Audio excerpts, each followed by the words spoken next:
We back. This is the Height Differential. I'm the 410 Nick. We got the 6'6 Neil. And we also have the 5'6 Matt. 5'6 Matt. He's right in the middle. We got our residential horse racing expert for our Derby episode. Hey, I figure if we put three of us all together, maybe we can get something right. Well, it didn't work out very well for us yesterday at the 5-0 Tuesday. Was we were texting back and forth. We're like, all right, I'm on the 6, I'm on the 10, and the 6, the 10, and whatever other numbers we decided to come up with are still running. Yeah, my confidence right now at the track is maybe at an all-time low. Along with my putting, we're just in shambles right now. But yeah, you're right. We were all three at 5-0 Tuesday yesterday. I hit one race. Matt, you said you hit two yesterday? No, 3 was today. 1 was yesterday. And do you remember what you hit yesterday, Neil? 2. And then we're playing them all day again today. I hit another one for, I told Matt, I'm losing $50 a day. This ain't sustainable at this point. But yeah, today was better. But again, we're talking 4 to 5, 6 to 5, maybe a 2 to 1. You know, we're really, really bankrolling here during the week. Hey, we got the bet backs, but they're not even working for me half the time. So, but we'll go through the whole Derby field. We'll do a little Derby draft. Matt is a Patriots fan. We'll get in a little Mike Vrabel before we get him out of here, and then Neil and I will talk a little Bengals draft. Some other crazy stories going on in the world of sports and not in the world of sports.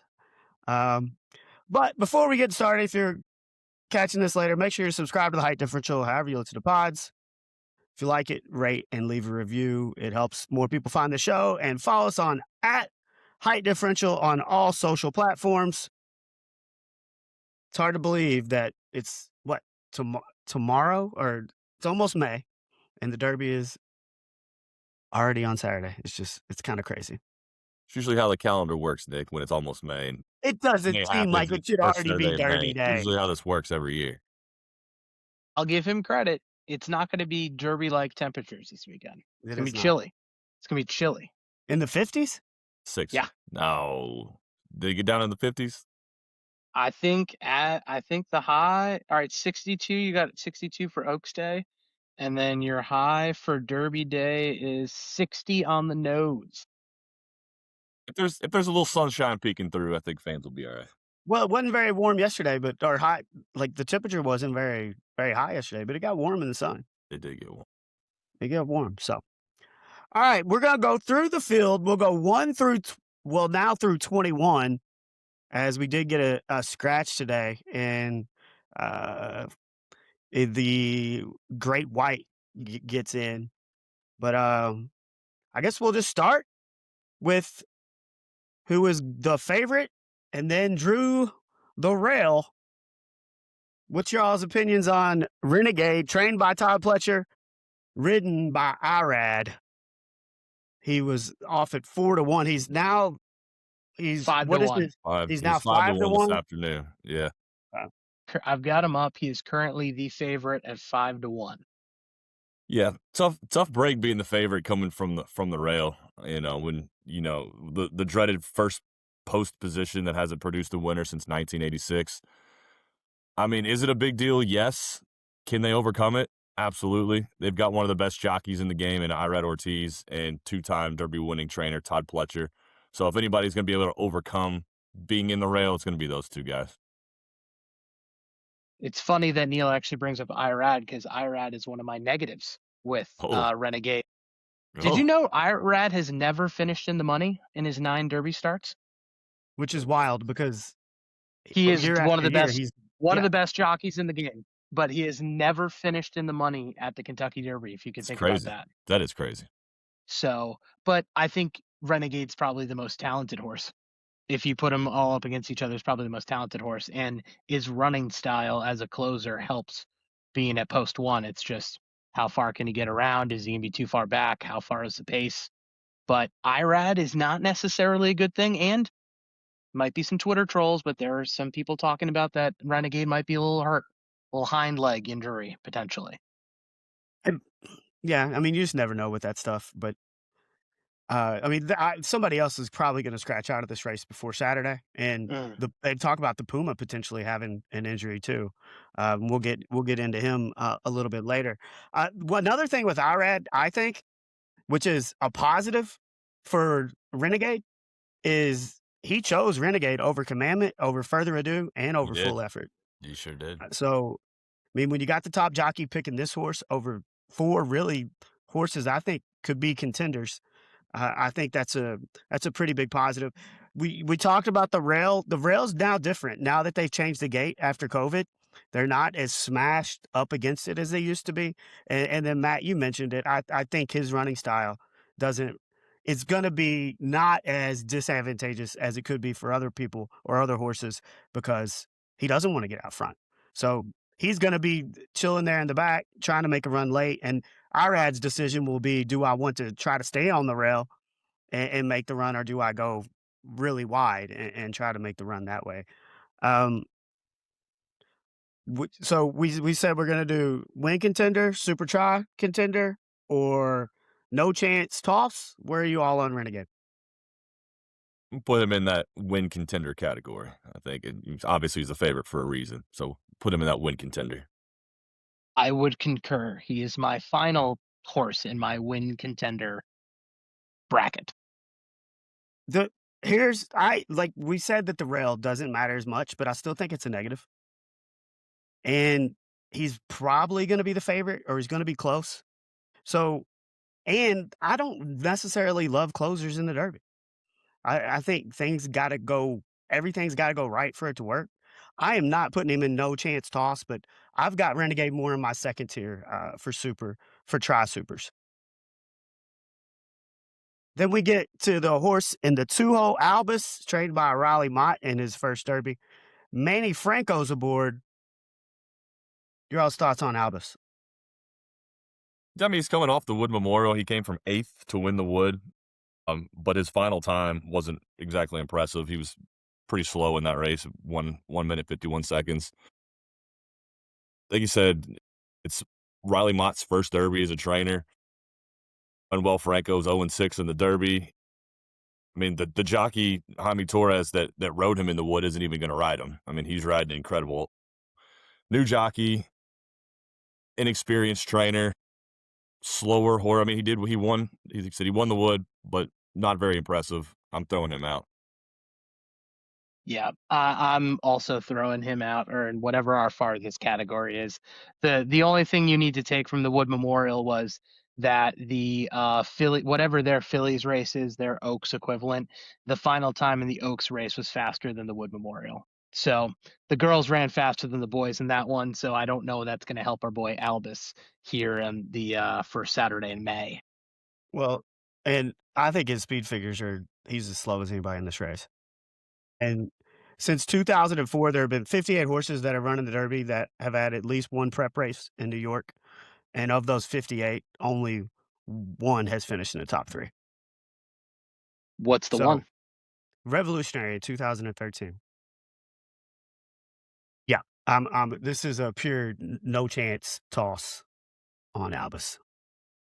Sorry for all you Albus supporters. In the 3-hole, Intrepido, trained by Jeff Mullins, ridden by Hector Barrios.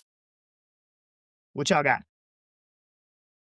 This was an interesting one. He's kind of inconsistent. Like, he's posted some fast times. I mean, he finished 4th in Santa Anita. He's posted 4 solid speed figures in April. He had the fastest 5-furlong workout at Churchill since any Derby contender since 2012. So he's got some speed there. He's got potential, but he just hasn't had the results that come with winning. Yeah, I think Intrepido is going to factor more into how fast this race starts rather than how it's actually going to finish. If it gets up, I mean, because him and Litmus Test are right next to each other, they're both going to go. And I think if they really both get going, I think it's going to make more of a bigger impact on how quickly the speed falls apart or if it doesn't get out to a fast pace. But I don't think it's got enough to make it all the way around to factor into any of the superfectas, etc. I think distance is a major concern for this horse also as well. So even if he gets out top, I don't see how he can hang in for that 1.25 miles. and I have Intrepido as a no chance. Bob Baffert in the Derby with litmus test in the 4-hole, ridden by Martin Garcia. Matt, we'll let you start on this one. As you're going to find out, I'm kind of down on California racing this year. I think a lot of people are. Now, litmus test of the super fast early speed figure guys, he's probably the one that I think has the best chance at potentially making it into your trifecta superfectas if he can hold the pace. He's going to be, if not first, in the top 2 or 3 for a majority of this race. I just don't know if he's got the stamina to hold on to it the whole time. And they're, adding blinkers, which again can be a pro, could be a con. Depends on how you shake it. But I would say litmus test of the California ones is probably the semi highest one I'm on. But still, I don't think it's going to affect the exactas or superfectas. Yeah. I hadn't heard that they're adding blinkers.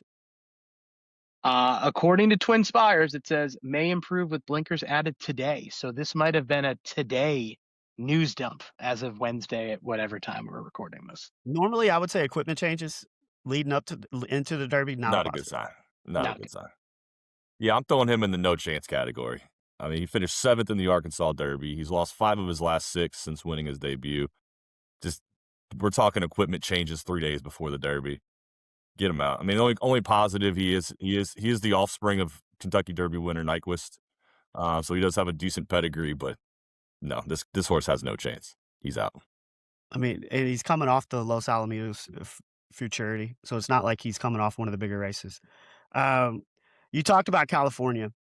Since Baffert's was disqualified, since that race, only one California horse has hit the board on Derby Day, and that was Journalism last year.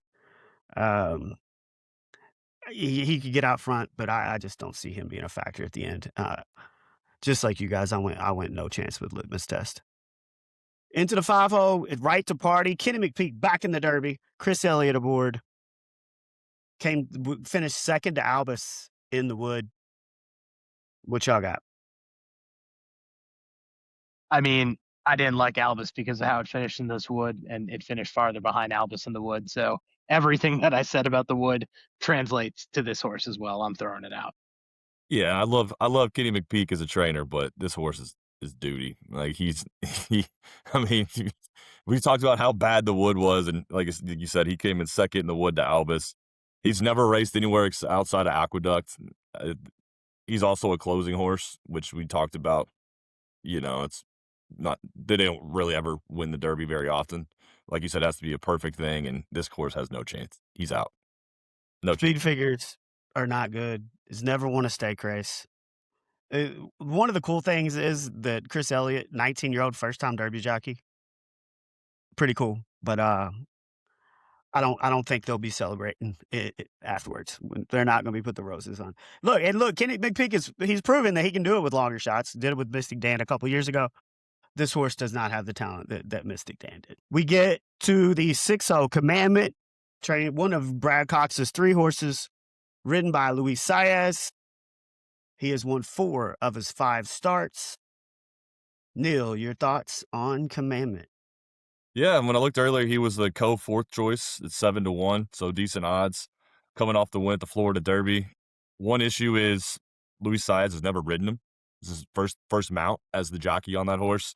Flavian Pratt rode him in the Florida Derby, and we talked about Ired Ortiz, who'd been on him before, is on a different horse. He's on Renegade, and Pratt's riding Emerging Market. So, new jockey.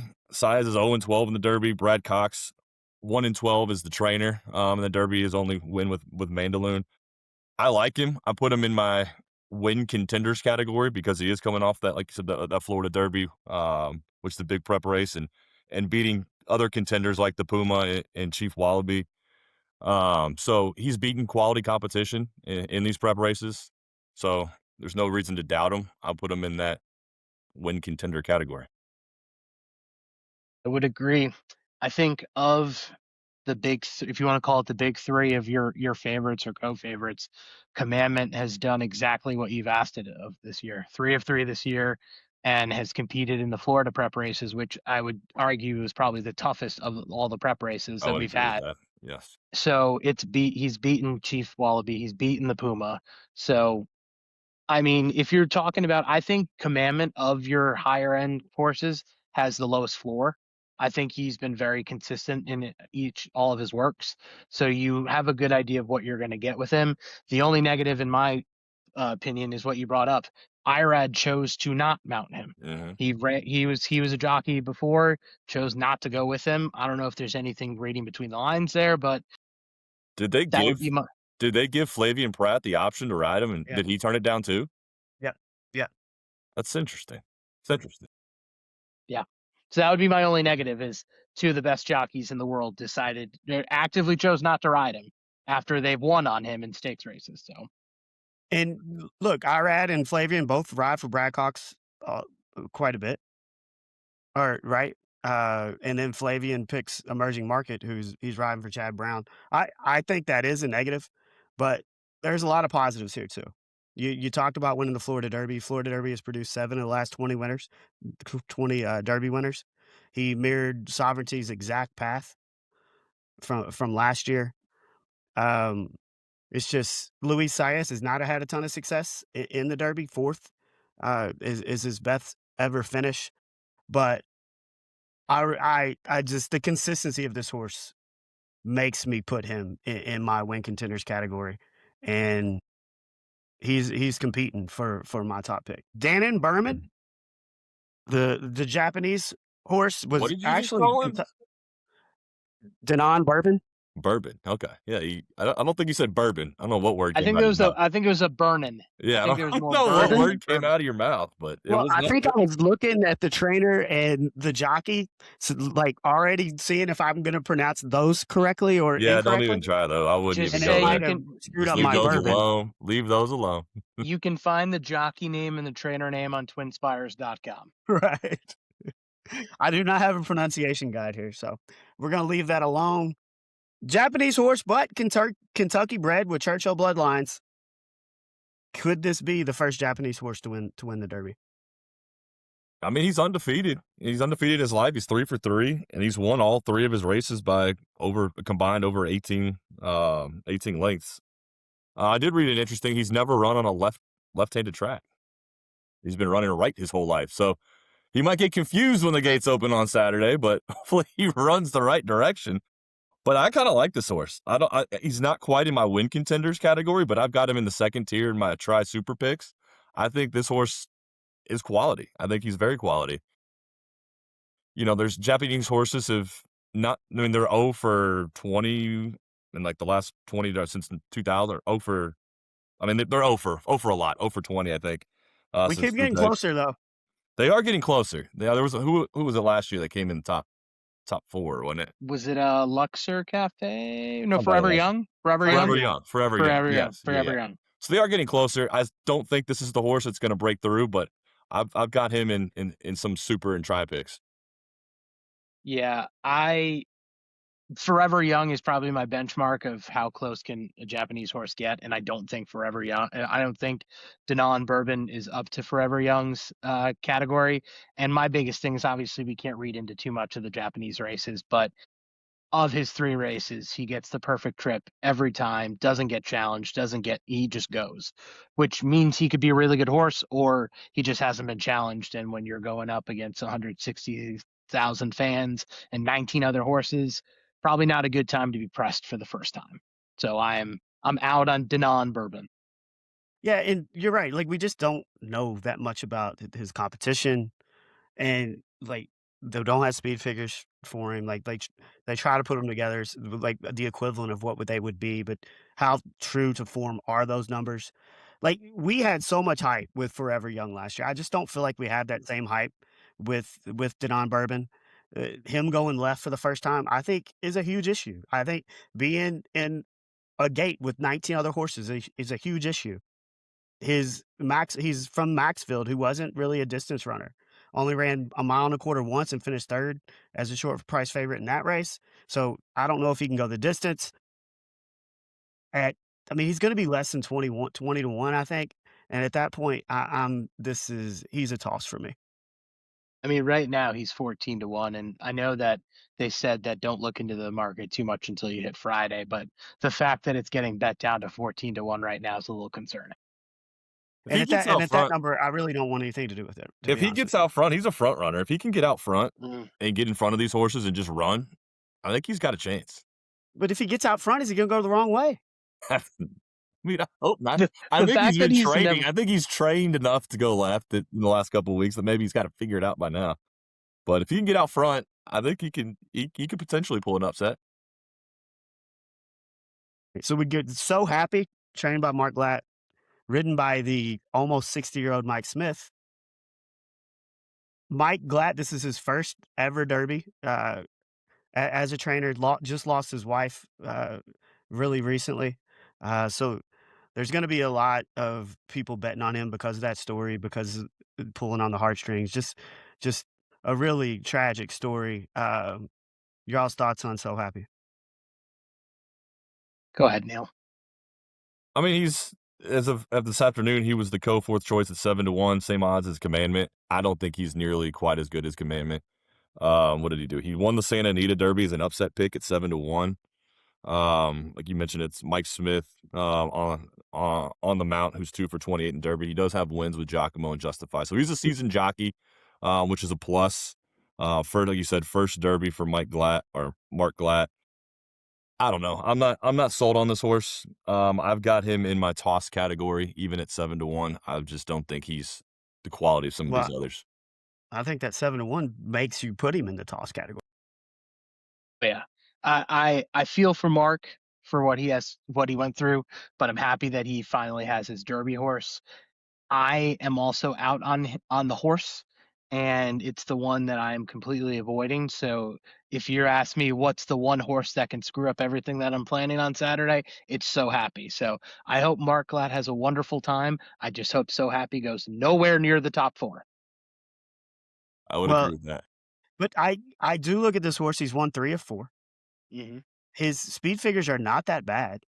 He has 200 Brisnets, which, I mean, it shows that you can be consistently fast. My concern with him is if he's 7-1, I just think that number is way too high, Way too high. and he's a run happy, so he was a pure sprinter. So you Yes. also question if he can get the mile and a quarter. Stamina. Yeah. And at 15-1, at 20-1, I may be considering him as a win try or like a show try candidate. But if he's already being bet down 7-1 and he's going to continually be bet because of the story behind this horse, uh, I think if he's a 7-1, I think I've got to toss him. And if he beats me, he beats me. Right. If looking at it right now, he is 6-1 in Commandment, 7-1. I God, you got that guarantee done you, even further. Good Lord. if you ask 10 people Commandment or So Happy, everyone's going to say Commandment. 1,000 times. Yes. No, And I would give me that. yes. Mm-hmm. 100%. Yeah. Give me that. Keep betting So Happy, folks. You put your money in, do what you need to do. Keep doing that. We appreciate you. We move on to the Puma, trained by Gustavo Delgado, ridden by Javier Castellano. Neil, your thoughts on the Puma? I love the Puma. I'm putting him in my win contenders category. This afternoon, he was Coast's second choice at 6-1 with Javier Castellano, seasoned jockey on him, who, with the trainer Gustavo Delgado, they were like the combo that won on Mage. So those two were back together to try to win another Derby. He finished second in the Florida Derby by a nose to Commandment, who we just talked about being one of the best horses in the field. One problem, it's his 5th race in the last 4 months, so he's been run a lot. So I don't know if that's going to wear on him or not in a horse race like this with the Derby and all that it takes. But big on the Puma. Think he's a great horse. I'm putting him in my win contenders category. I have the Puma in my underlays. I have him in the next year over. I mean, if you look at his stats, he's 4 starts. He's been in the money every single time. Only 1 win, but again, impressive. Tampa Bay Downs. I just think that with him, He's done really well. It's a lot of talk. You're going to hear us a lot. I've been telling you guys this. There's a wise guy horse in this field. There might be two. It's the Puma or Chief Wallaby. It could be both of them. I feel like when betting opened yesterday and the Puma went to the immediate favorite, I think that shows you a lot of people are talking about him. A lot of people putting money on him, which could be a good thing, could be a bad thing. I'm choosing to take it the other way. I think it's still going to finish within the top 4, top 5, top 6 because it's been there its whole career, but I am having it in my second category. One issue with me that I've tried as I've, got more into betting is not attaching yourself to a horse that you bet previously, right? Just because of that. And I bet the Puma in the Florida Derby. And he just got snapped at the wire. I mean, he ran a really good race. So I'm trying to talk myself out of that, like just betting him just because I've bet him previously. But 2 of the last 3 Derby winners have finished second in the Florida Derby. And the last 5 Kentucky Derby winners did not win their final prep race. So if you're looking for somebody who didn't win but came maybe second or third, I think he's probably at the top of that list. Mage and Sovereignty both finished second in the Florida Derby before winning. I don't know. I do like this horse, and I think I've got to keep him as a win contender.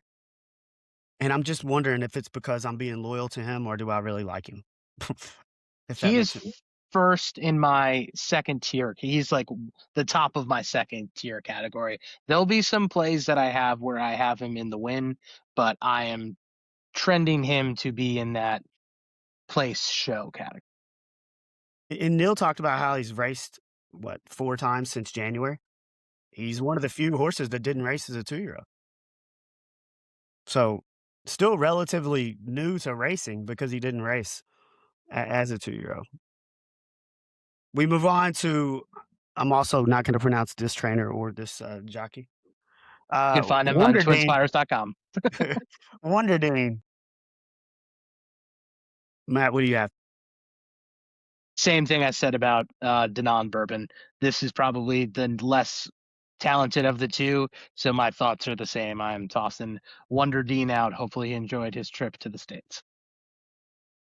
Yeah, I would agree. I've got Wonder Dean in the no chance category.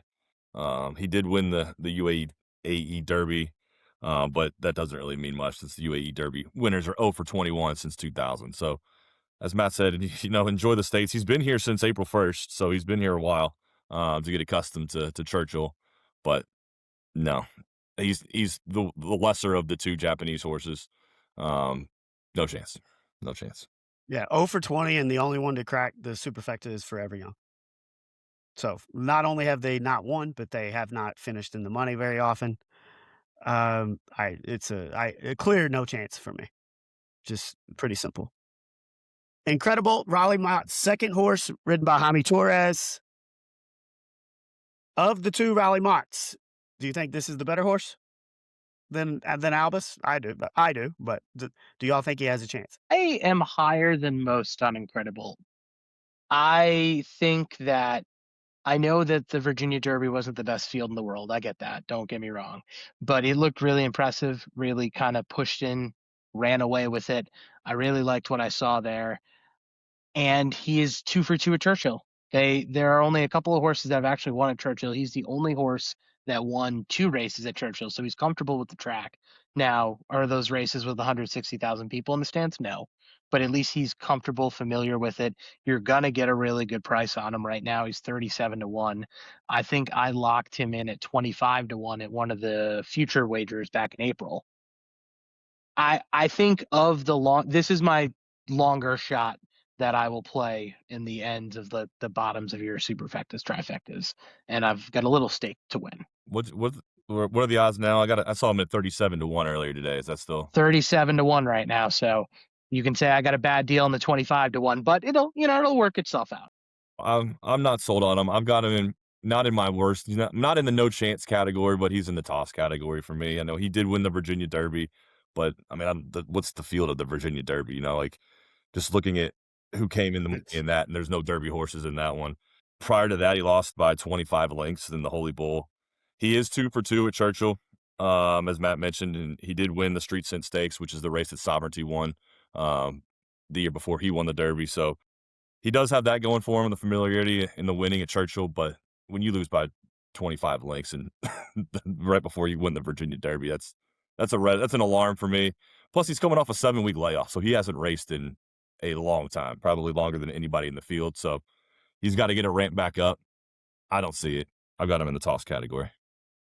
Like the Holy Bull, like, is just unexplainable how bad he was that day. Like, and to me, that's a giant red flag. If he's not 2 for 2 at Churchill, Yes. there's no way I'm even looking Considering. at this horse. Correct. And I think Matt's kind of dealing with his little loyalty thing that I'm dealing with the Puma a little bit on Incredible.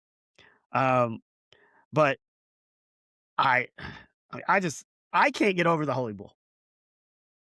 I mean, the bad part is it's unbelievable. And he had no excuses for it. I didn't even bet him in the Virginia Derby. I forgot who I bet. I didn't bet him, but I was like, oh man, this horse is good. So I don't know. It's the long shot that I believe in the most. Is it going to do anything? Probably not, but you never know. But I mean, if you like him a little bit, then the 37-1 price is worth taking a shot on. Yeah,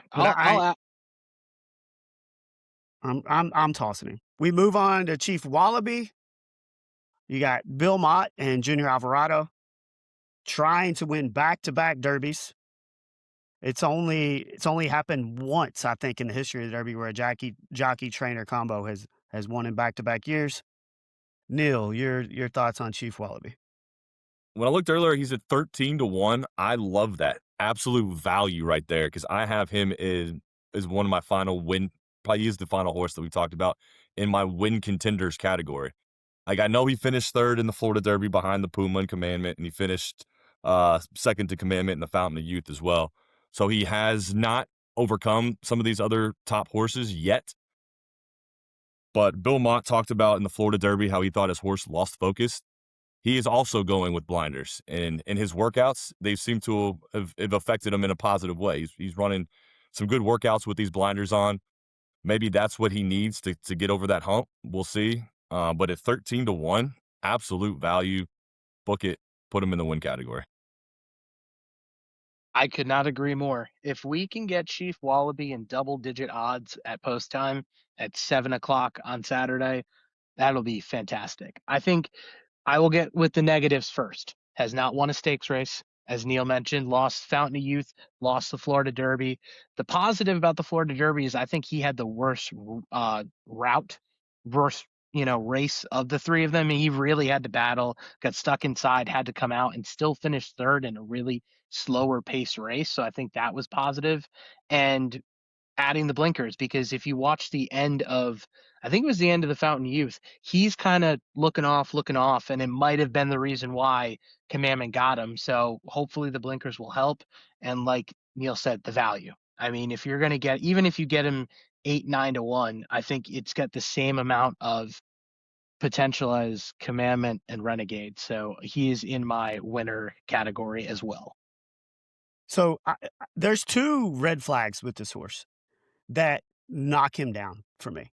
And you mentioned the fact he hasn't won a stakes race. How are you going to win the Derby if you haven't proven that you can win a stakes race?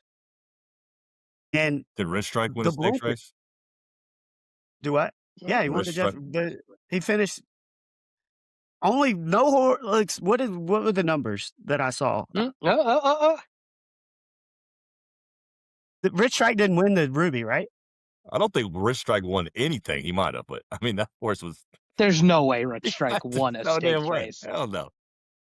But nobody was picking Rich Strike to win. I'm just saying, it is possible, Nicholas. It is possible. Well, I will give you another one. And the equipment change, I think, is a big red flag. And no horse in 25 years has added blinkers and hit the try. So you add those 2 things together. And I don't think he's going to go off. Would you all say he's 13-1 now? Yes. 13-1.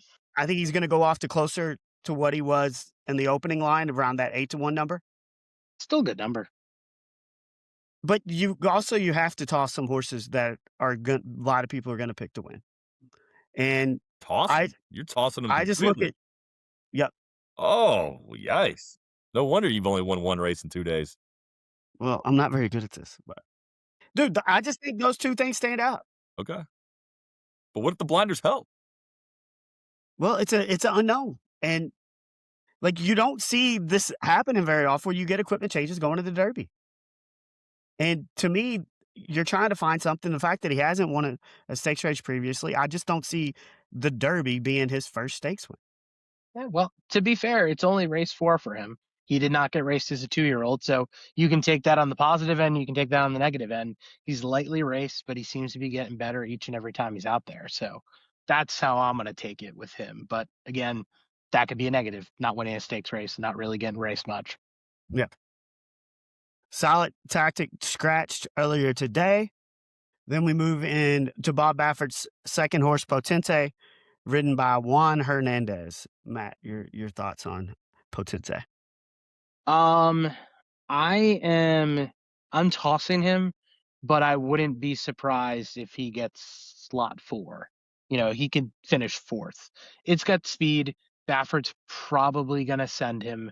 He'll be up there with Litmus Test, with Intrepido, and they're going to be setting the pace. It's just how long can he hold on for? And again, all my comments, California racing, just continue. So toss, but I could see him finishing 3rd.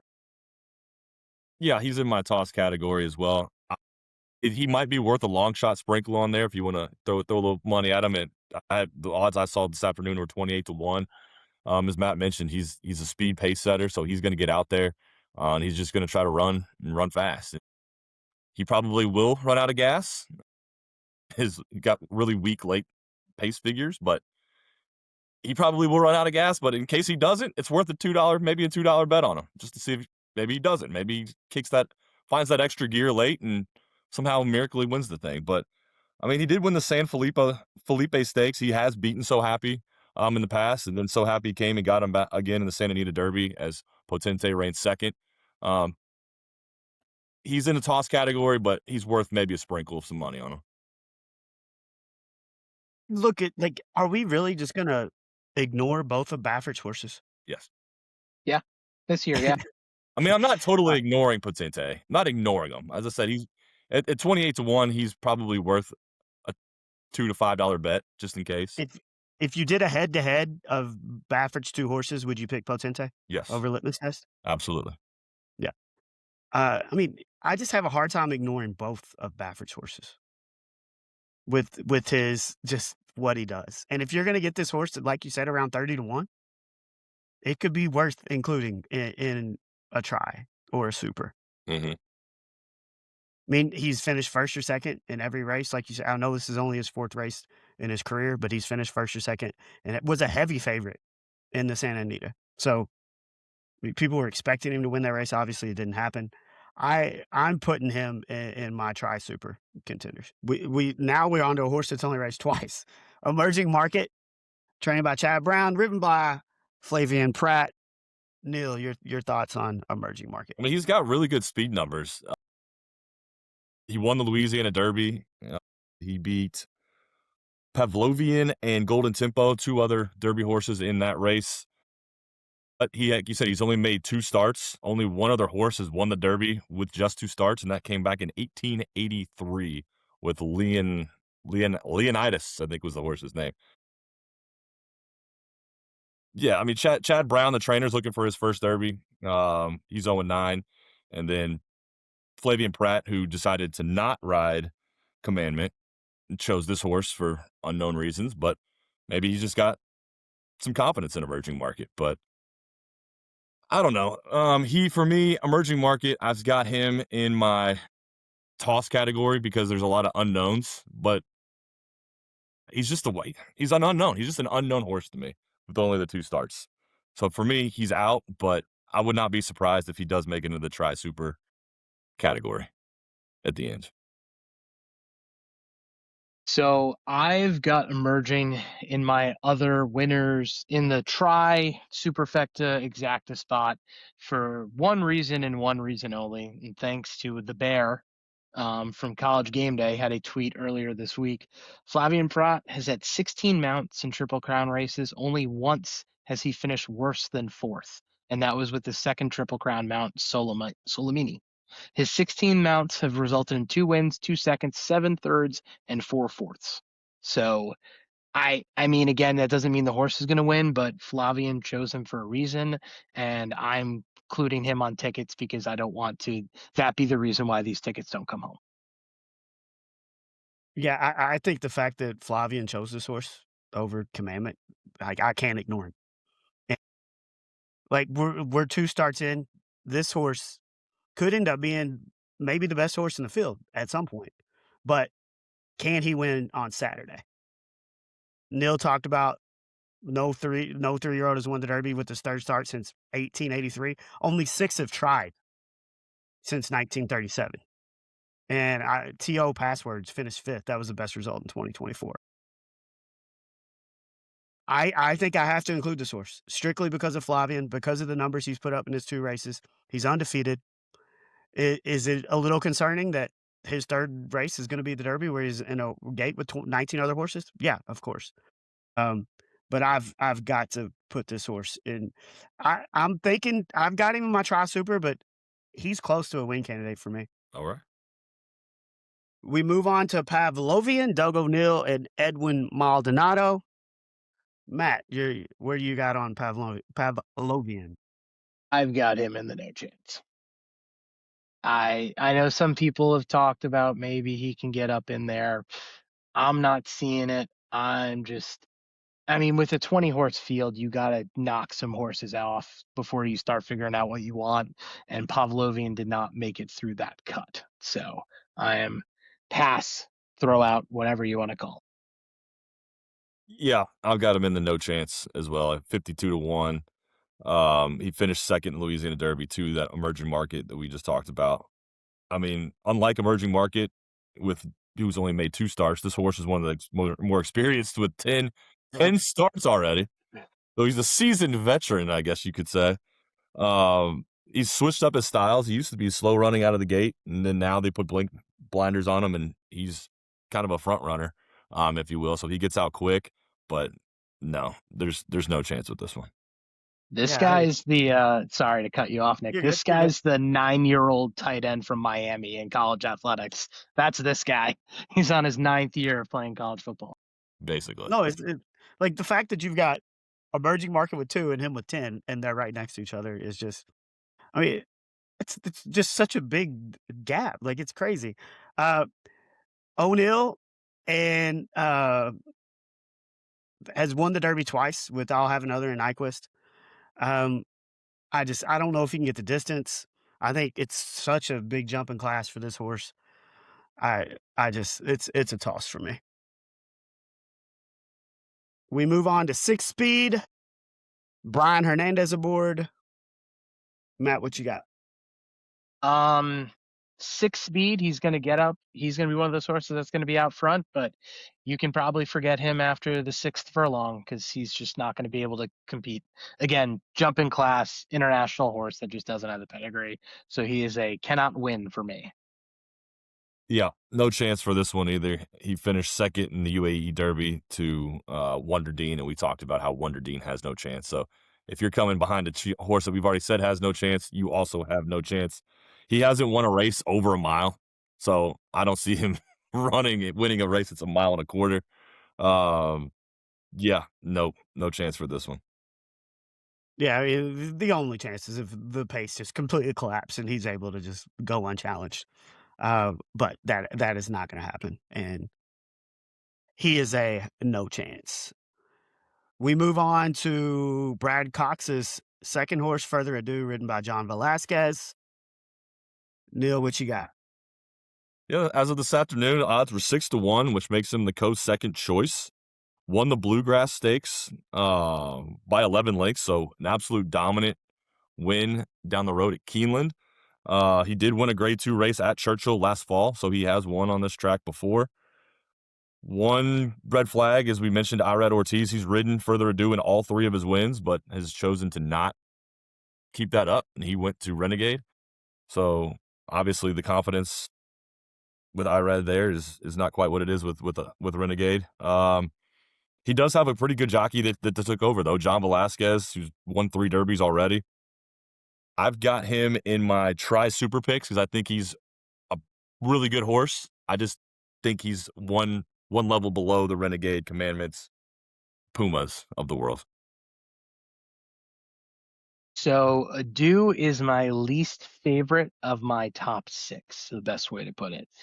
I am very bullish on this horse. I think its best races have been at Keeneland, and they've been very impressive. But just because your best races have only come at Keeneland doesn't mean it doesn't come over to Churchill. Doesn't translate well. And the fact that just the last horse in the complete in the bluegrass to even win the Derby was Street Sense back in 2007. The last one to win the bluegrass and win the Derby, you have to go back to 1991. I just don't think the odds are on its side. I am going to have him on my underlays because I don't want to get beat by him, and I think he can get in that second, third, or fourth.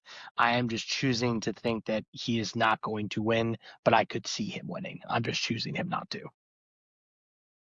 Highest speed figure in the field. I mean, and he just dominated in the bluegrass.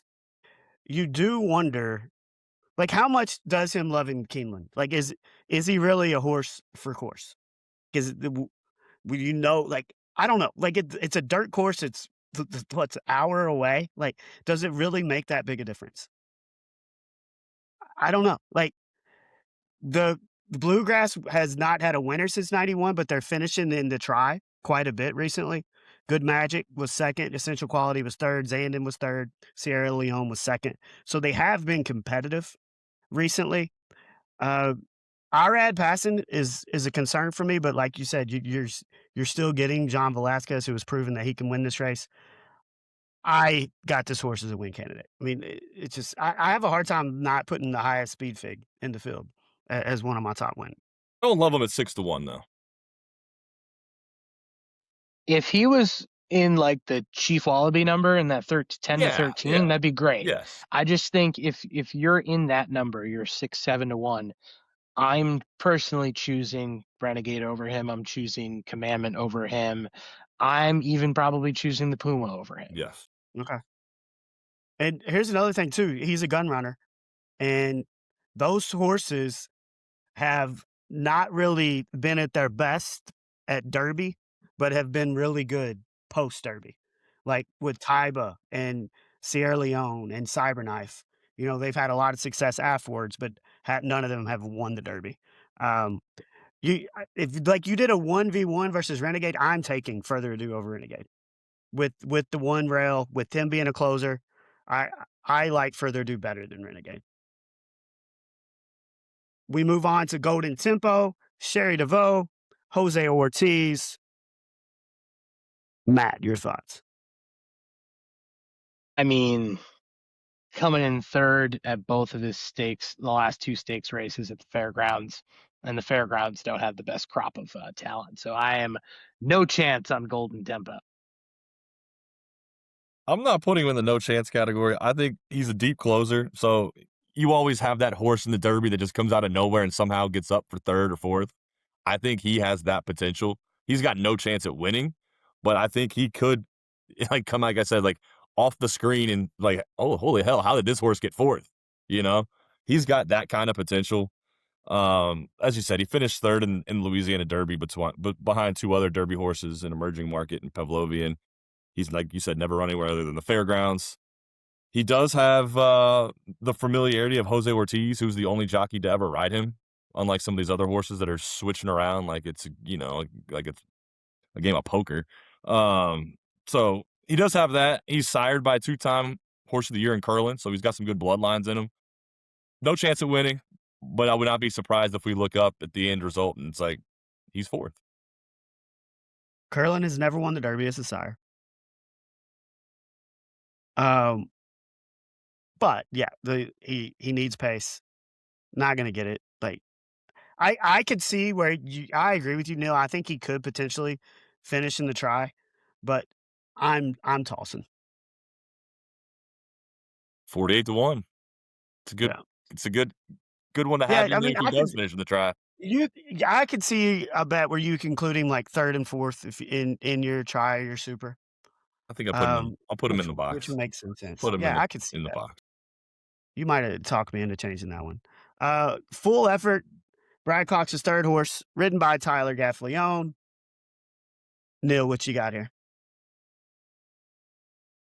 I have him in my toss category.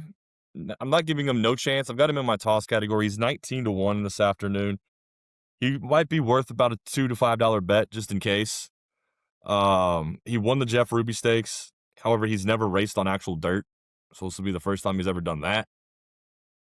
I don't know. He does have Brad Cox. I like Brad, but I don't see him winning or coming in the money. But for 19-1, it might be worth a $2 bet. Brad Cox is doing a wonderful PR job with him because he talks him up more than he talks up Further Ado, and I think Further Ado is the better horse. I think Full Effort's one of those that we're going to look down later this year, and come Breeders' Cup or whatever, Full Effort's going to be a lot better than he is right now. I think it's just really tough. I know other horses have done it, but it's tough to have your first dirt race in the Kentucky Derby from post 20. Or 19, I guess it's 19 right now, post 19. So I'm tossing him. I'm not saying no chance. He's in my toss category. You just look at the PPs, and the 4 starts on turf, 3 on synthetic, just really stick out. And it's not like he hasn't. You raced 7 times, so he's had opportunities to race on dirt. But I watch FanDuel TV, and I'm watching all these previews, and so many people are on Full Effort as their win horse. And look, the Jeff Ruby Stakes have had some success in the Derby the last couple of years. 3 of the last 4 Derby Superfectors, including a horse that ran in the Jeff Ruby Stakes. Final Gamut finished 4th last year. 2 Fields came in 2nd in 23. Rich Strike won in 22. And then I think the only other Derby winner that won the Jeff Ruby Stakes was Animal Kingdom back in 2011. His speed figures aren't that great either. But, like, what do everybody know that I don't? Like, why are so many people on this horse? And it makes me want to put him. And the fact that Brad Cox is all, like, you're right. I do think he's pumping him up more than his other 2 horses. So, what's his odds now? 19-1. 19-1. I don't think he's a 19-1 quality horse, but I'm putting him in my tries and my supers.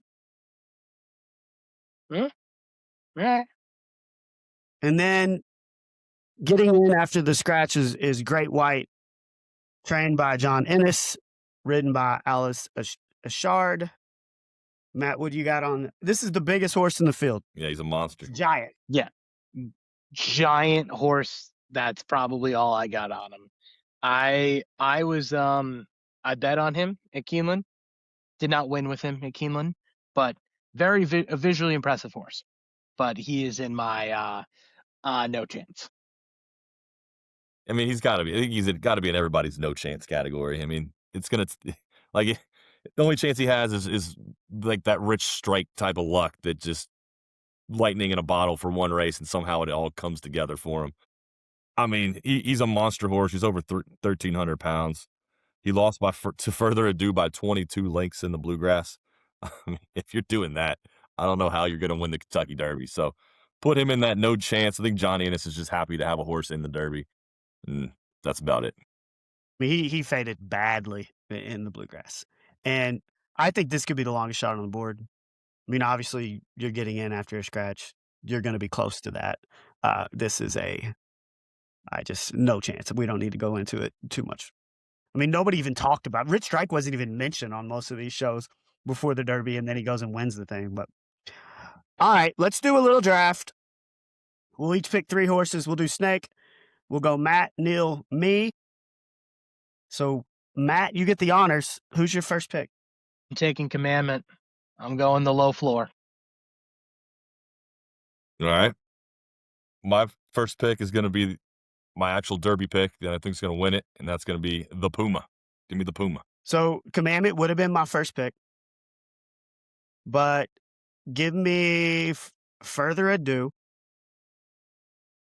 And then with my second pick, give me Renegade.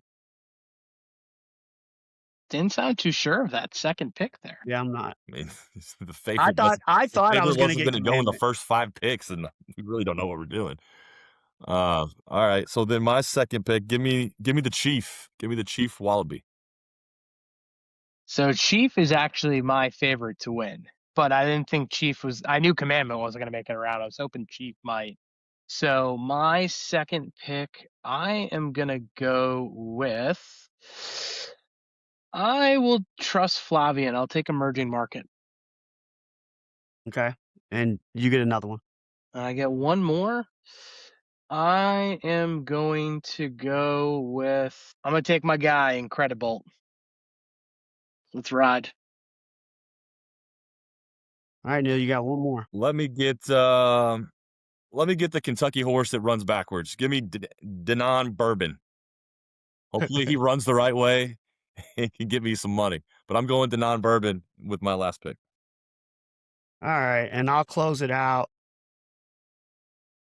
Was really hoping Emerging Market would get to me, but I'll go full effort. So our order was Commandment, the Puma, Further Ado, Renegade. Then what was yours? Chief Wallaby, and then Matt went and Emerging Market, and then Incredibolt. You writing these down so we can come back and talk about this? I wrote my 3 down. so that went pretty quick. It would have been really hard to go deeper than that. Like if we did 4 horses. Yeah, they're all just The only other I probably could have gone. I should have gone Patente, but I was like, I'm going to stick to Incredibolt as being my third horse. So is the Puma is your pick since that was your first pick, Neil? Is he your pick to win? The Puma is my pick to win. It was close. I went back and forth between him and the Chief Wallaby today, but the Puma outdid Chief in the Florida Derby, so I'm going Puma. Okay, and the Matt, I do not think Commandment is your pick to win, though, right? Nope, Chief Wallaby. I'm either going to be right in that the Puma's the wise guy horse, or my horse is going to be the wise guy horse. It's one of those two. It could be both of them. I just think the value that you're going to get, and since we've been talking, he's now down to 12-1, but still, like the value you're going to get on Wallaby, and he might not be the right, Commandment's got your better Commandment, Renegade, Ado. It's 1A. Those horses are 1. Wallaby's 1A. You could argue that it's up there, and it's worth it. And he's got a good post. He just needs to stay in the middle of the pack and make its run. And my win pick is going to be Commandment. He's the most consistent horse in this field. And I mean, I just look at all the numbers, and I don't think he has any real negatives. And I can find a negative on almost every horse in this field, and I have a hard time finding one for Commandment, and that's why I'm going that way. Yeah. The only negative about Commandment is that Irad didn't choose him, but that's not That's not Commandment's fault. It's nothing that the horse did. It's a human choice, and humans can be wrong. Are we going to start winning some races tomorrow? I hope so. I hope we do. I mean, like the odds are going to get better as more people are betting. The cause aren't going to affect it as much. But let's just hope that. I mean, heck, today it was all about early speed. No matter what the heck, the early speed on your sprints and then your closers on your routes. I feel like that's been the key, and don't try to stray too far away from the board. I know a 26-1 won the last one, and there was a 5-1, but outside of that, in these early races, there have not been many big shots to win. And that's the problem. Like, favorites are winning, and I'm still not hitting.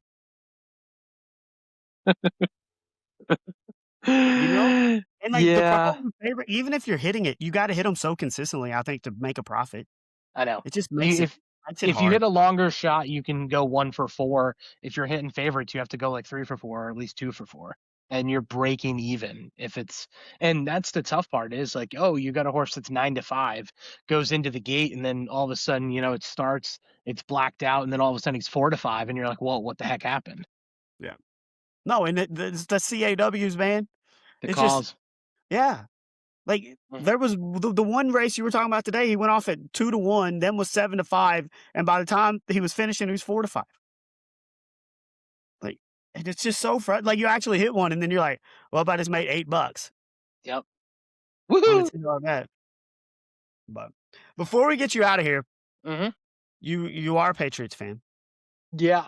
so feel like we got to talk Mike Vrabel and what's going on there. You got takes on it? Yeah, I mean, I was luckily on vacation last week, so it was the perfect time because it was probably the most ridiculous week, and I've been on this earth for 34 years. It was the most ridiculous week as a Boston sports fan you ever could have. You have the Vrabel stuff happening midweek, the Red Sox red wedding that they had over the weekend. Yeah. I mean, it was just absolute chaos. The Vrabel things is somebody, someone's holding a grudge because you're having stuff that came out from 6 years ago. Who's holding on to that stuff for Who this is long? old? I was one of that. Like these pictures are that old from when he got fired from the Titans, and Yeah. like what And is? then even before that, like the 2020 picture in the bar, like why are you holding on to that? Like he's on his second or third job at this point.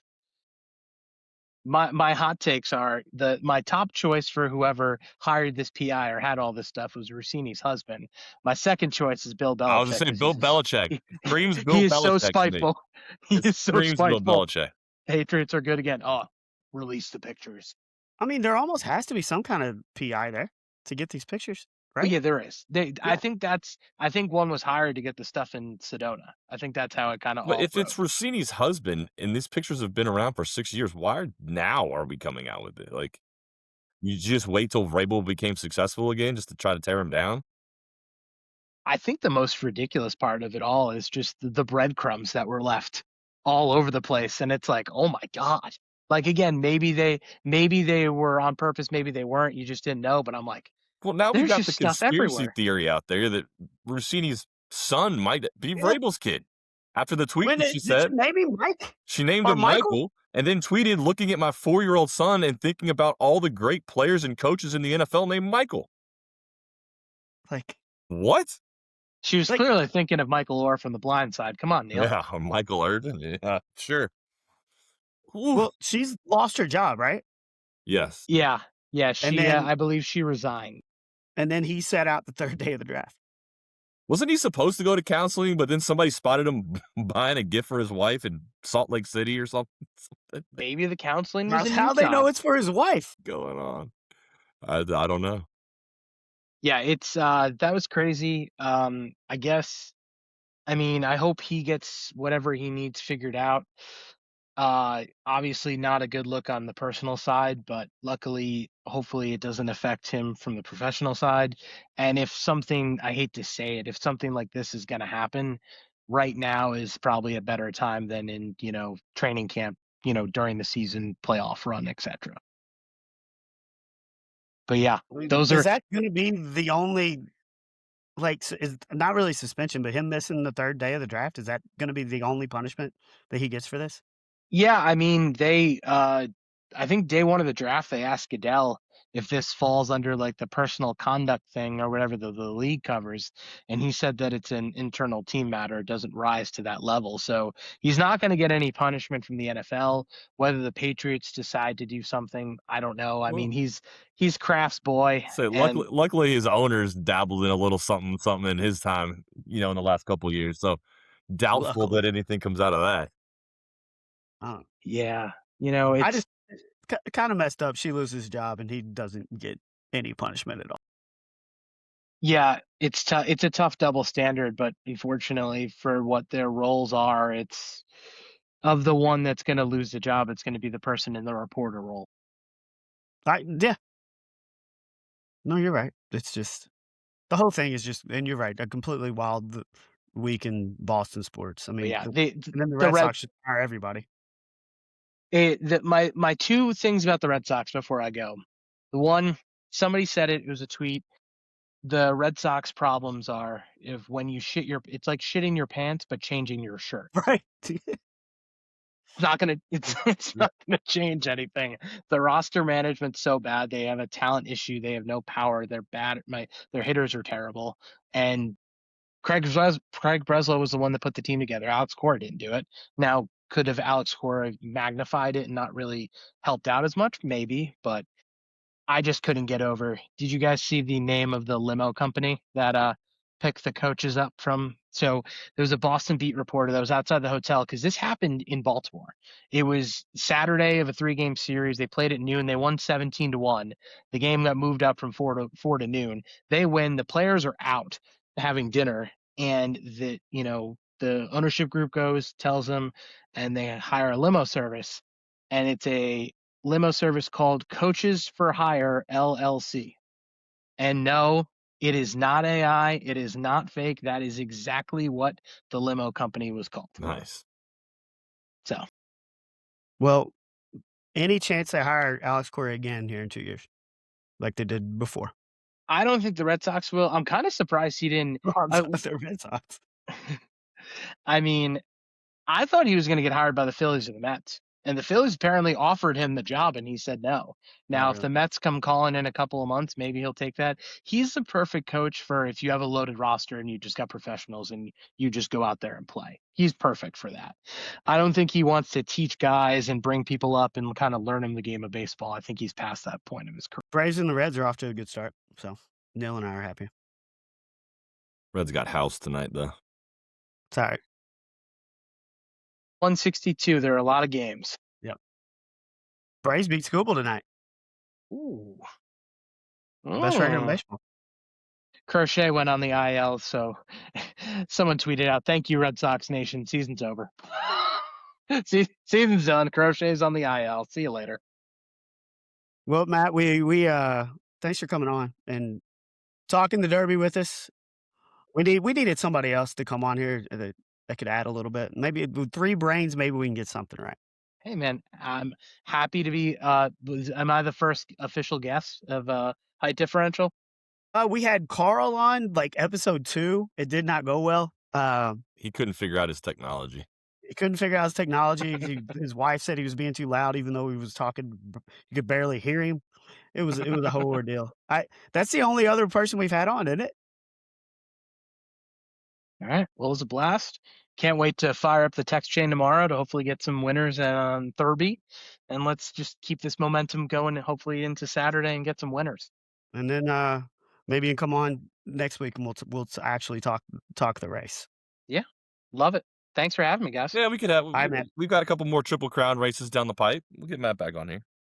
Yep, he's a horse racing expert. Our Triple Crown expert. Yeah, there we go. I love it. I have it on my Twitter profile, future horse racing handicapper, but we're not there yet. We are not to the future. I mean, we handicap races all the time. We're just not good at it. Right. It just is so hard. And like you think one day you're hot, you're like, I'm figuring this out, and you get humbled really quick. All right, boys. Bye, Matt. Enjoy. We appreciate you. Tip. And Neil, we're already over an hour in here, so we'll move pretty quickly. We'll talk the Bengals draft. And as a whole, other than linebackers, where they did nothing in free agency, they did nothing in the draft, I think with free agency and the draft, you have to be pretty happy what the Bengals have done to improve their defense and to put them in a position to win next year. Yeah, I mean, we talked about. I mean, it all started with the trade, and Dexter Lawrence is probably the greatest first round 10 overall pick that has ever played the game at this stage in his career. So, no, great draft. I would have liked them to address the linebacker issue. I think they still will at some point. I don't know who they're going to get, if they're going to be any quality. It's probably going to be somebody that's still a free agent, or somebody that gets cut off a roster, like a veteran that gets cut down the road here. But all in all, not bad. I mean, clearly the message was we want to beef up the defensive line, and have depth there, and that's what they did. I mean, with Cassius Howell coming in as a second-round pick, he's the SEC Defensive Player of the Year. So, an edge rusher that hopefully will get some production there.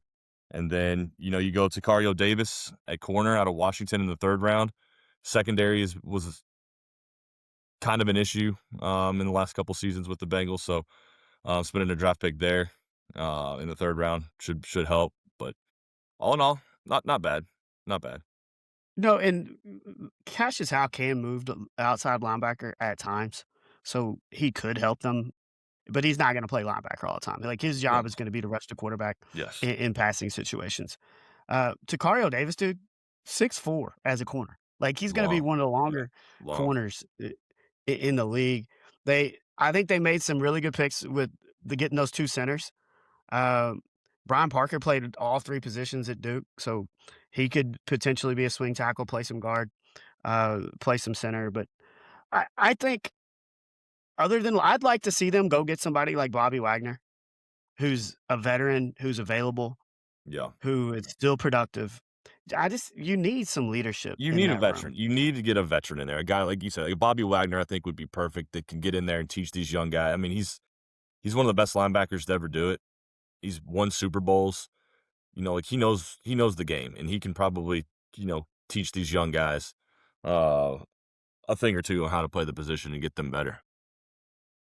And at the end of the draft, like I thought they did a really good job. Like their last pick, get Landon Robinson, the defensive tackle from Navy. There've been a lot of positives with talking about him. His dad was a Bengals fan, so they're doing the Who Dey chant after he gets picked. And then the tight end they got from Texas, Jack Enders. Like everybody's talked about him being a steal there late in the draft. So their draft grades have been around mostly B's and A's from what I've saw.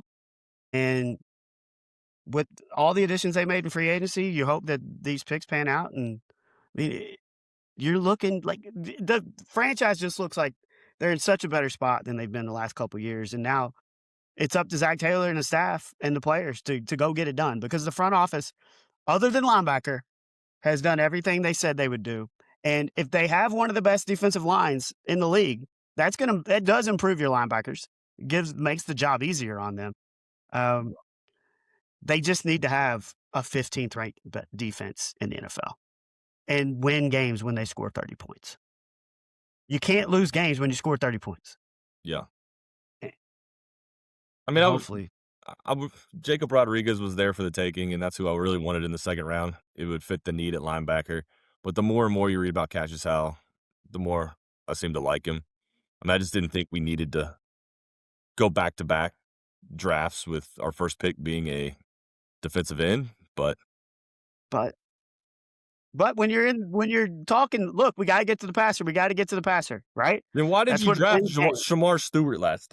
Why would you draft? You talk about getting to the passer. You know who doesn't get to the passer? Shamar Stewart. He doesn't get to the passer. Well, but you can't compound a mistake by not picking somebody else. Like maybe, I know. and look, Shamar Stewart could have a better year this year. He's got the traits, just he hasn't had the production at the college level or the NFL. Can he put it together? I don't know. Yeah. But Cassius Howell's the opposite. Like he has the numbers. He does have the numbers. Before we get out of here, we got a couple crazy stories. We've talked about what was her Phillies Karen stealing the ball from the little kid. Giants Julie that took the gloves away, the Patrick Mahomes gloves, and we had Phillies Karen. Phillies Karen's the most popular and recognizable villain of stealing baseballs. But now we got little buddy in a plain white tee just going down and taking a ball from an old man. I mean, this wasn't a little buddy. This was a grown man. This wasn't a little buddy. Yeah. This is a big buddy. Big dude. Just straight takes it from him. Like, what are we doing? What is the value of these balls? Like, what is the value to that guy? He didn't give it to a kid. I don't think he was with a kid. No, he's celebrating. Yeah, he snatches it out of the old man's hand and celebrates. Nobody celebrates with him because they all saw what happened. They're all like, dude, you're a jackass. Like, what is the value of this ball to this guy, this 40-year-old guy? It's a test to prove who's a jackass, who's an idiot. And you failed. He won jackass of the day. So maybe if that's his goal, then he won. I don't know. Like an old dude, like just looks at him like, what the hell are you doing, bro? Like, he was unbelievable. Like, this guy, like it's every year. It's not. It has to. At some point, it's got to stop. It's got to stop.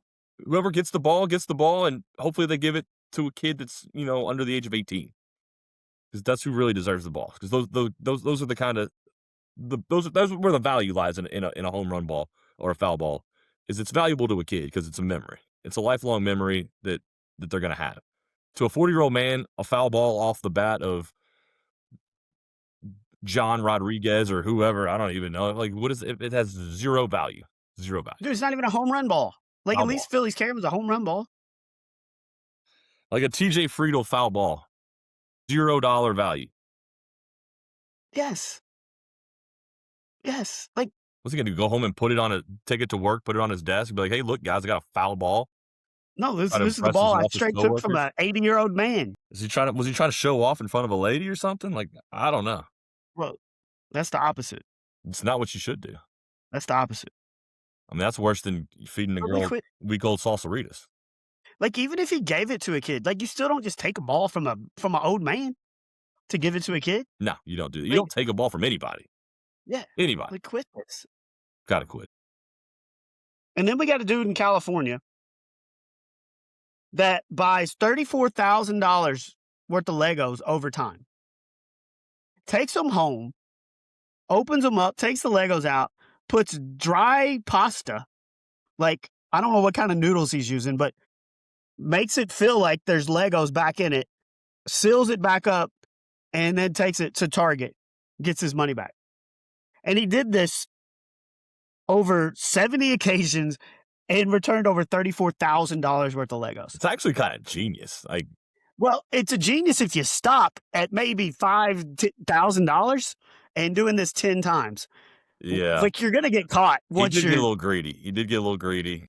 But he could have got away with it if he How did wasn't he- so excessive with it. How did he get caught? They caught him. I think he was doing it at Targets over and over. They caught wind. They saw him on the cameras. And Okay.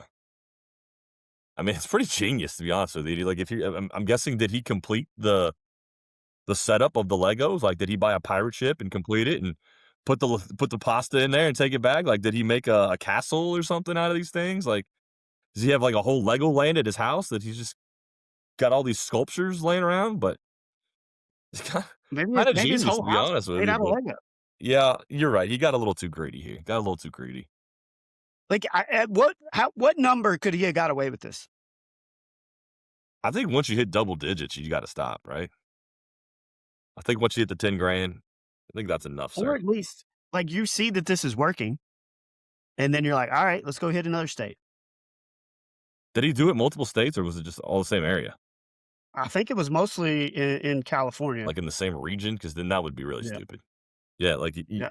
you got to go. Yeah, you got to go across state lines or a different county or different part of the They, state or something. The Orange County Police Department, this was their message. If your master plan involves swapping Legos for linguine, we can promise your plan will be cooked al dente. That's cute, but it took him too long. It took him a while to figure it out. I think this guy ended up losing in the long run, but he had the one up on him for a long time. And yeah, you do wonder what he was doing with all these Legos. Like, once he had them, like, was he playing with them? Was he selling them on eBay? What was he doing with them? I'm curious. I'm like, if you go in, if they'd have a search warrant for his house and they go in, they gotta find the whole Lego land in there, I pirate ships and ain't gonna find anything now castles, because and he's in what Orange else can County we jail. make? Flower pots out of Lego. You can make anything out of Legos. Maybe a globe, Harry Potter world or some shit. Like, I don't know. Yeah, pretty much you can make anything with Legos. I Yeah. think they've pretty much got the market covered. Yeah. But dude's in jail and he's like, "What'd you do to get in here?" Well, I put dry linguine in Lego boxes. It took it back to Target. Uh, And before we get out of here, I did a little drinking yesterday at the track. I mean, it was all you can eat and drink. yeah. Good time. Did you know, like, if we got real hammered and like fell, that we could sue Churchill Downs and get like $300,000 Good. because this lady Mhm. on a Carnival cruise line Yeah. did 15 tequila shots Goodness. and evidently fell, Uh, sued Carnival Cruises for $300,000 and won. So she got hammered, had a great night, took it a little too far, and then made $300K. Doesn't that set a precedent? Like, yeah. No, it does. It does, because now, yeah, a lot of people are gonna start falling on purpose. They're gonna start getting hammered on purpose, which a lot of people do because it's fun, and then they're gonna start I don't falling. always do it on purpose. What? You don't always do it on purpose. It just happens. Truly. But yes, it sets a bad precedent. It sets a bad precedent.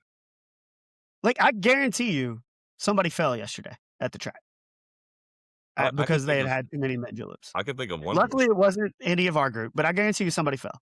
I can think of one person And that did. do what? I know one person that did. It was not me. Yeah. But now that they see that, like, you could sue them for $300K. I mean, like, lawsuits have gotten out of hand. Like, this is like the McDonald's coffee. The girl drank it because the coffee was hot, and she sued McDonald's and won $1 million or whatever it was. It's like people sue for the most outrageous things these days, and for some reason and somehow they mostly win.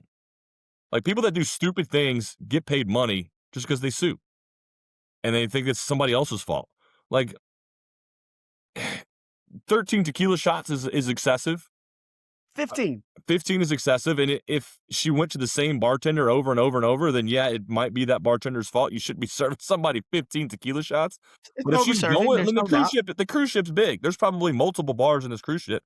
If she's going bar hopping and she's getting a tequila shot here and a tequila shot there and a tequila shot there, I mean, these bartenders don't know her from anything. Here you go. It's the first time I served you, so it's not their fault. Like, They got all the surveillance cameras of her at the bar just ripping tequila shot after tequila shot. I do think she moved around and Yeah. did go to different bars. I can't blame the bartenders in this situation. But she's also like, I don't know if it was like TMZ or Extra or one of these, but they actually interviewed her. And like, she's playing the victim. Like you are not the victim. And also, how do we know that her friends didn't forced you to order? do 15 shots. And I guarantee you, she didn't order all 15 herself. She probably was with a group of friends, and they're like, let's do shots. So some guy or girl goes up, gets the group a round of shots. Then the next person gets a round of shots. So no, she probably wasn't even the one that ordered all these shots. So there's nobody to blame but her. She's at fault. She needs to take responsibility for this. And what's going to end up happening is those people that book Carnival Cruises are going to end up getting screwed now, because now they're going to probably start limiting your drink numbers. It's like your all-inclusive drink packages now includes 5 drink tickets. So then you're going to be like, well, dang, my 5 Bud Lights ran out in an hour. What am I going to do the rest of the day? And some of us can handle our alcohol. Some can. Some of us can't. Yeah. This woman clearly can't, and now others have to suffer for her stupidity. $300K. That's stupid. There's no way that's $300,000 in damages. No. Maybe, if anything, your ticket price back for Carnival, whatever it cost. I think that's excessive. I hate it. I hate her. I hate her. I hate it. It's stupid. I mean, I wouldn't want to embarrass myself and go on that show and everybody to see my face that I'm crying because I did 15 tequila shots and I got so hammered that I fell and they needed to give me money. Boo! I had fun on a cruise ship and I fell and hurt my knee. $300,000. $300,000. Hate it. I hate her. I haven't seen her, but I hate her. I can already tell you. So, I mean, there's going to be a lot of drinking at Churchill this week. Multiple people are going to fall. After seeing that, pretty good chance we might see a lawsuit against Churchill. It could happen. Can I cuss you out before we leave? Yeah, let's go. So, first of all, appreciate you having us over for the pre-50 Tuesday brunch / pre-drinking activities before we went to the track yesterday. Always appreciate your hospitality. And thank you for not serving us week-old salsaritas. You know, we had we did this last week. We're not going to do it again. We had fresh bagels from the Panera Bread and you know, some chicken minis and some donuts, etc. 2 things I need to cuss you out on. First of all, I'll go to get a cup out of your cupboard that I think is clean, and it is the most dusty, dirty cup I've ever seen. A, what are we doing with our cups in the house? And B, well, we'll start there. What are we doing with these cups in the house? Well, I told you, I very rarely go to the second or third level in my cabinets as a 410 human. I do have a little step stool. I try not to use it if I don't have to. The cups that I'm using are primarily going to be on that first level. I second level on occasion. Third level is like, bro, you're getting up there once every couple of years. This was second level cup, though. This was second level cup. This is where your guests get their cups from. How back in the back was it? It was in the front. It was the first cup I grabbed.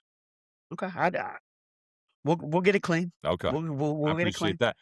And then we were talking last week about the who would eat the week-old salsaritas, and we said we're not gonna get back into that. But I open your refrigerator, and you've got 4-day-old frozen pizza that's just sitting there uncovered in the fridge. It's not, so it was once again not 4 days old. It was 4 days old.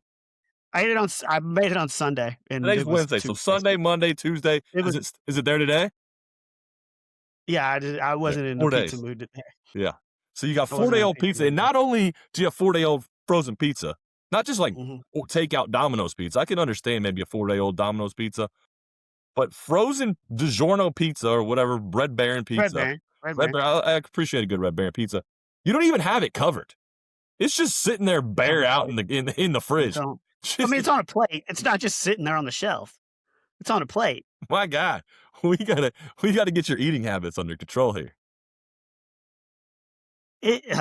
I guess like it's still in the fridge. Like it's not like it's on a plate in the fridge. Put some saran wrap on it to keep it a little more fresh or something. Put it in a Tupperware. At this point, I ain't gonna lie, it's probably getting thrown away. I'm not gonna eat it at this point. I would hope so.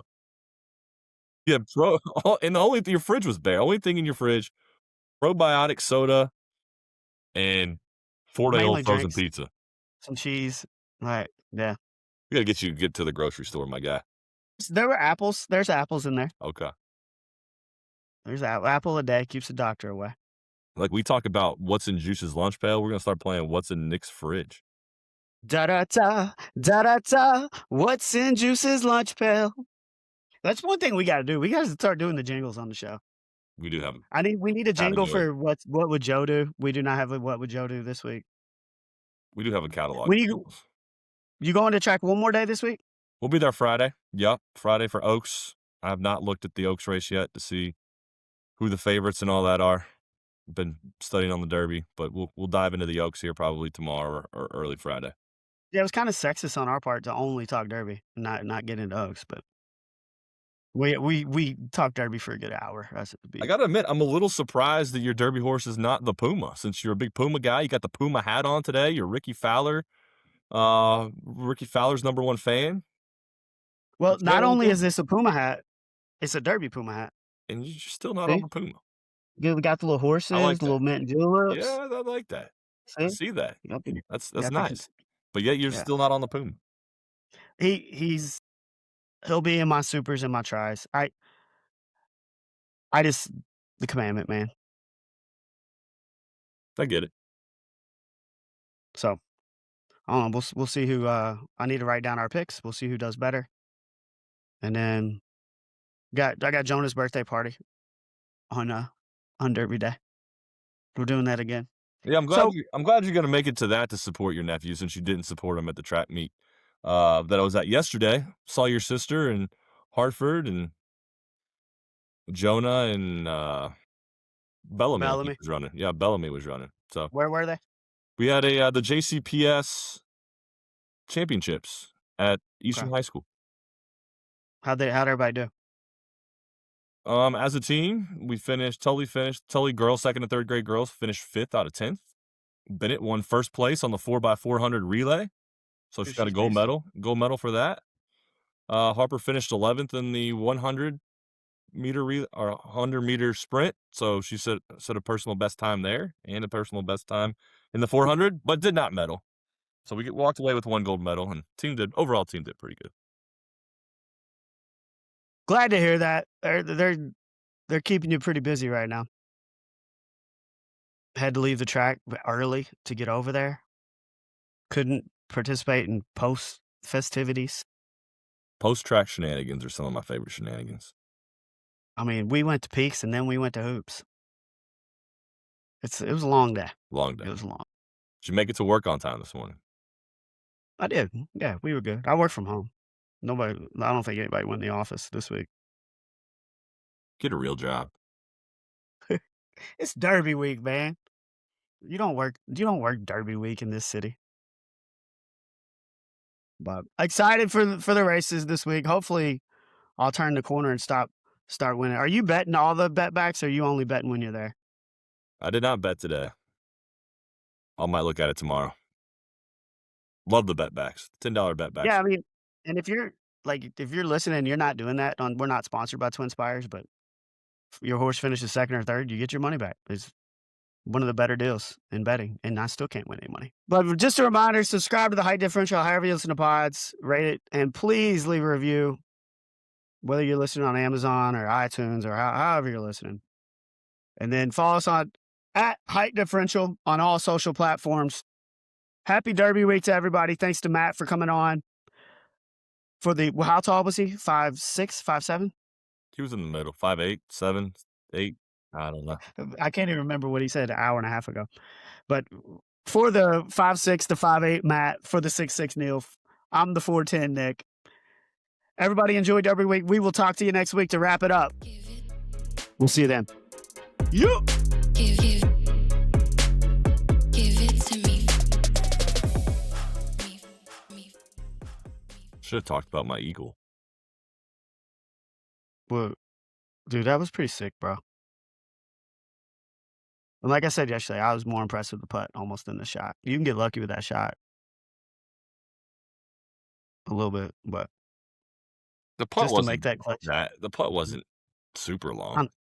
It's still tough, though, to make it. I mean, my birdie putt on that par 3, I wasn't even close with it. Yeah. And mine was shorter than yours, wasn't it? Yeah. Yeah, for sure. I suck right now.